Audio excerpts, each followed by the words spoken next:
Hello students, welcome to my YouTube channel. Today we are going to start the poem My Last Touches, written by Robert Browning. Introduction to the poem. The poem was first published in the years 1842 in dramatic lyrics. It was later included in dramatic romances. It is one of the best dramatic monologues of Robert Browning. प्रस्तुत कविता Robert browning के dramatic monologues में से एक monologue है। अब देखते हैं text. माई last duchess.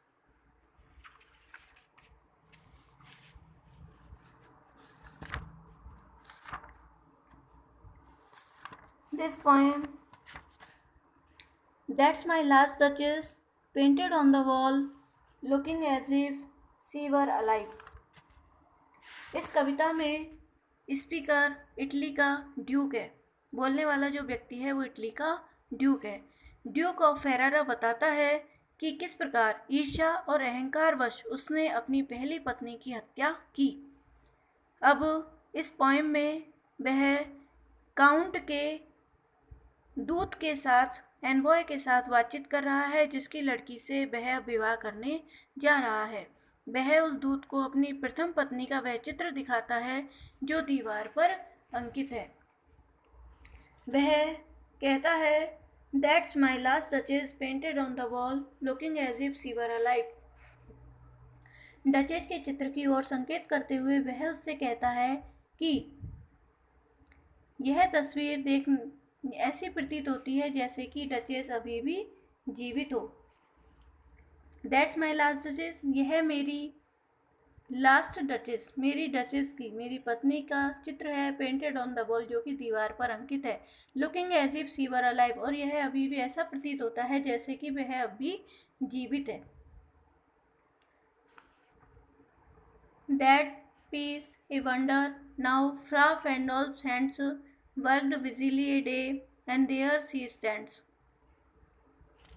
Duke इसे एक आश्चर्यजनक चित्र की संज्ञा देता है और बताता है कि इस चित्र को फ्रा फैंडोल्फ नाम के चित्रकार के द्वारा बहुत ही सुंदर तरीके से बनाया गया है।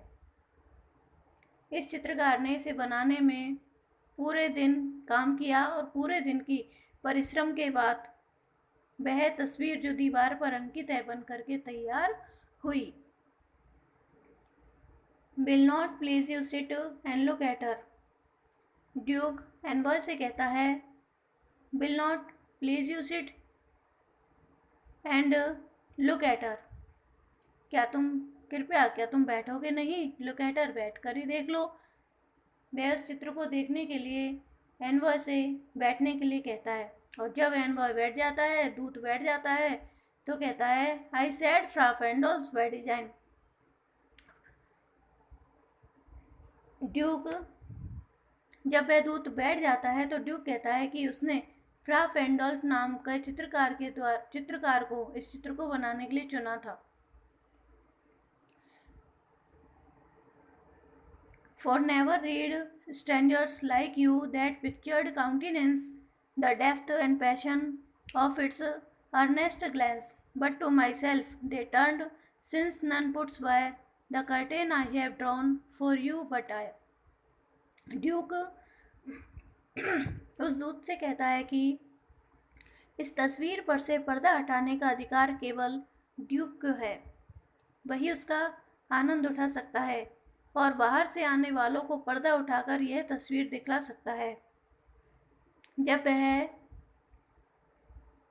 आगंतुकों को पर्दा उठाकर यह तस्वीर दिखलाता है तो वह इस तस्वीर को बनाने वाले कारीगर की प्रतिभा पर आश्चर्य करते हैं, क्योंकि यह जीती जागती प्रतीत होती है।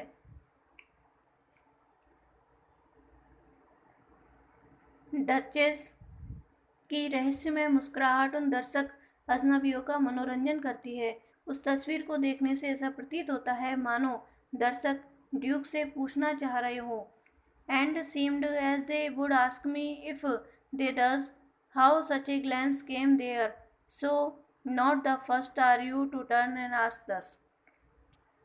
उस तस्वीर को देखने से उस तस्वीर को देखने से ऐसा प्रतीत होता है मानो दर्शक ड्यूक से पूछना चाह रहे हों कि यह सच्ची व सजी मुस्कुराहट का रूप इसमें कैसे अंकित किया जा सका।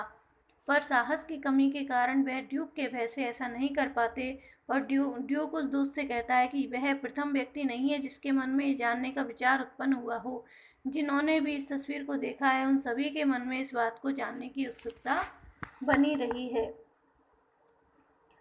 सो not the first are you turn and ask thus. तुम पहले व्यक्ति नहीं हो जिसके मन में यह जिज्ञासा है। जिन्होंने भी इस तस्वीर को देखा है उन सभी के मन में इस बात को जानने की उत्सुकता बनी रही है।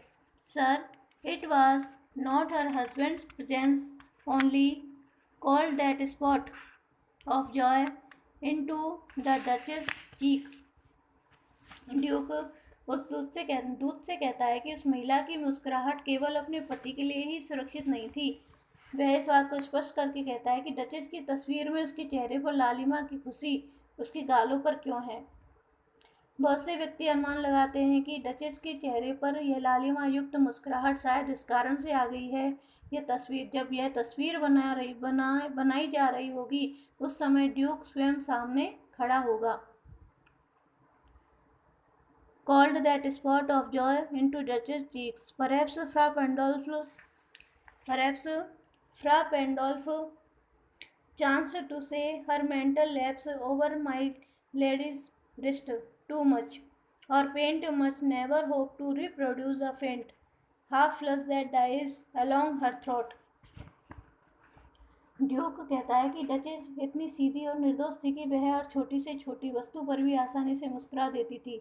वह दूत से कहता है कि तस्वीर में उसके चेहरे पर जो लालिमा है वह इस कारण नहीं है कि वह वहाँ उपस्थित था। इसका कोई दूसरा ही कारण था। शायद चित्रकार का आभार प्रकट करने के लिए ही उसके चेहरे पर आई मुस्कान चित्र पर अंकित हो गई है। यह भी हो सकता है कि कलाकार ने उसके सुंदर वस्त्र देखकर उसे बधाई दी हो और यह भी हो सकता है कि चित्र बनाने वाले ने उससे कहा हो कि उसके लंबे चोगे से उसके हाथ ढक गए हैं इसलिए वह विशेष मुस्कान दे रही हो सकता है उसने यह कहा हो चित्र में जो लाली है उसके गले में जो हल्का लाल रंग है वह चित्र में दिखाना असंभव है, इस कारण वह मुस्कुरा रही हो। Such stuff was courtesy, she thought, and cause enough for calling up that spot of joy. Duke उस दूत से कहता है कि उसकी मृत पत्नी के बारे में उसने ये बातें शिष्टाचारवश होकर कही है। इसके अलावा इनका कोई महत्व नहीं है। वे बातें जो कहने वाला केवल शिष्टाचारवश कहता था उसे सुनकर ही डचेस के चेहरे पर मुस्कुराहट आ जाती थी। वह इतनी सीधी और निर्दोष प्रकृति की थी कि इस प्रकार की बातों से वह तुरंत खुश हो जाती थी और मुस्कुराने लगती थी। She had a heart how shall I say too soon made Glade. वह इतने सीधे हृदय वाली थी, उसका हृदय ऐसा था कि थोड़ी सी अनुकूल बात पर ही वह मुस्कुरा देती थी। इसके साथ ही उसके प्रति कोई थोड़ी सी भी दया दिखा देता तो वह खुश हो जाती थी। Okay, thank you.